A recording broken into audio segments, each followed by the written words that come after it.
Okay, so this critique looks at an argument rejecting Matt Walsh's idea of uniting mainstream conservatives with the alt-right, focusing hard on moral clarity, and questioning if such a coalition even makes sense politically. Yeah, and that moral clarity, it's a real strength here, a very strong foundation. But I think to really maximize the impact, we need to refine the structure almost immediately. Okay. The piece could be, significantly more persuasive if it really carefully separates the moral and religious objections from the purely strategic political ones.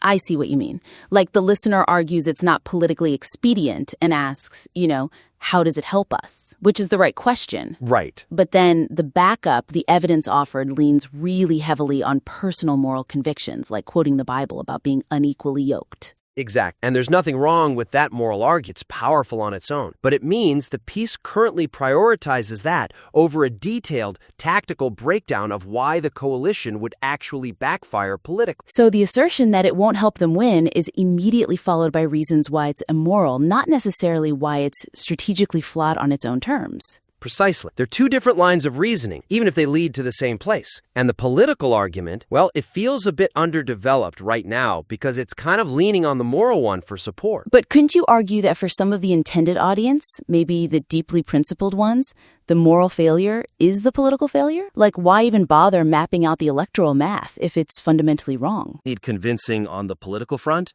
Maybe the pragmatists, the strategists, the voters just looking at outcomes, they need to see the political cost laid out clearly, independently. Ah, okay. You got to, show your work for the political calculation. Make that case stand entirely on its own 2 feet, separate from the spiritual case, which is already strong. Got it.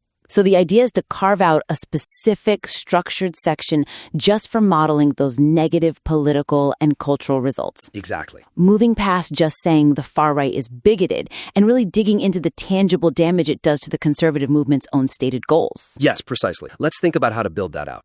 One concrete way is to analyze the specific mechanisms of self-defeat. Okay. So if the big goal is, say, saving Western civilization, you demonstrate how linking up with ideologies described as collectivist and pushing race-based grievance, and the listener rightly pulls this from Seth Dillon, how that immediately kills the broad public support you absolutely need to win elections. Right. So the coalition itself becomes a practical political problem right from the start. Exactly. It's a tactical liability. Another angle, maybe even stronger, is to really explicitly contrast core conservative values, individualism, limited government, whatever the listener defines, with those authoritarian impulses they correctly spot in the far right. Highlighting the fundamental clash. Yes, that philosophical gulf. By doing that, you show why this kind of alliance is basically guaranteed to self-destruct from within. Because these groups are fundamentally aiming for different things. They're incompatible. It's destined to fracture. That definitely sharpens the strategic critique. Okay, so structuring it that way helps.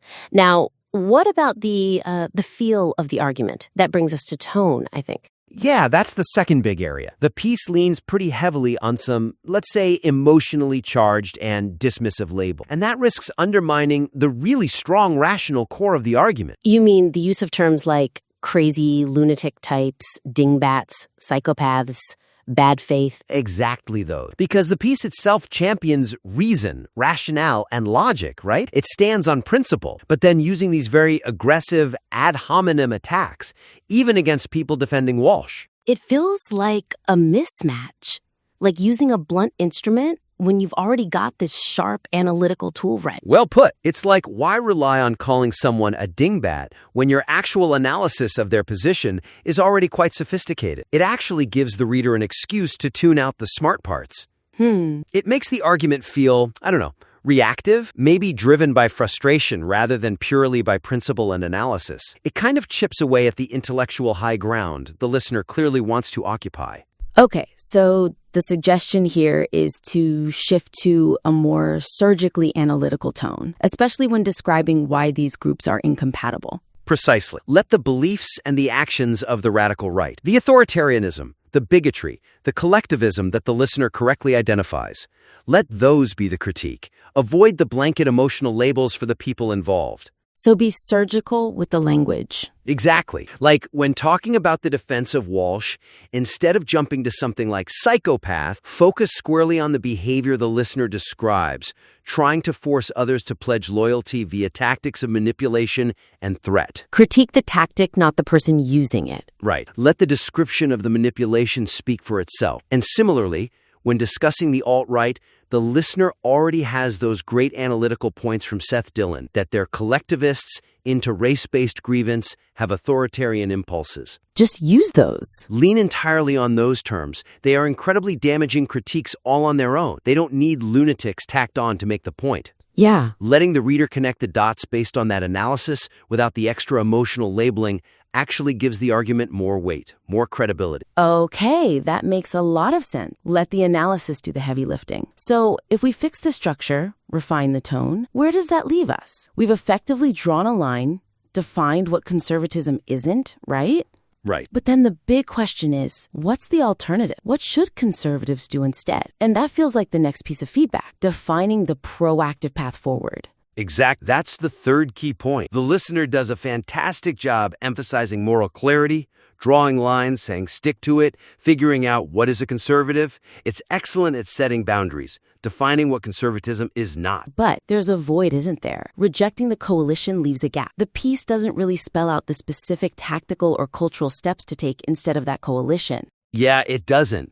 The conclusion right now gives you this really strong boundary, which is valuable, but it leaves the reader kind of standing there wondering, okay, so what's the actual plan for achieving those real political and cultural wins that Walsh talked about, but doing it the right way? So it needs that forward-looking piece. To really round out the argument, the listener needs maybe a brief but potent final section that outlines their vision for success, the alternative strategy, the one that aligns with that higher standard and the moral framework they've built. Okay. So moving from just reacting against something to proposing something positive. Exactly. It turns the piece from just an objection into more of a blueprint, or at least the beginnings of one. And based on the emphasis on that higher standard, the alternative could focus on principled action, right? Like maybe focusing resources on intellectual clarity. The listener mentions what is a woman, a project about definition. That's a great connection. Could they suggest pivoting that kind of energy towards defining what is a conservative based on their core non-negotiable principles? That's a really compelling. It offers a positive, constructive task. Or another angle could be to explicitly state that the path to victory isn't by gathering questionable allies, but by winning on the moral and intellectual high ground. Provide a really positive, attractive definition of conservative identity that inherently rejects collectivism and authoritarian. Make the rejected coalition seem not just wrong, but weak and unnecessary by comparison. So the best rejection is showing a clearly superior alternative path. That's often the most powerful way, yes. Okay, this feels like a solid roadmap. So just to recap the main takeaways for the listener. First, really clarify and separate the political strategy argument from the moral principles. Give that tactical rejection its own space and evidence. Right. Make it stand alone. Second, temper the tone. Let the sharp analysis and the principled stand carry the weight. Dial back the ad hominem labels. Describe the problematic behavior and ideas. Don't just label the people. Let the facts speak. And finally, define that proactive path forward. Don't just draw the line in the sand. Show us the map for where to go next. What is the principled conservative strategy for winning? Exact. And I want to stress, this is already a very strong piece. It's got a powerful, principled core. These adjustments are really about maximizing its reach, its impact, its intellectual robustness. Making it as persuasive as possible to the widest relevant audience. You got it. So, we'd genuinely be interested to see how these ideas land. We encourage the listener to make these revisions and please submit the updated version back to us. We'd look forward to reading the next draft.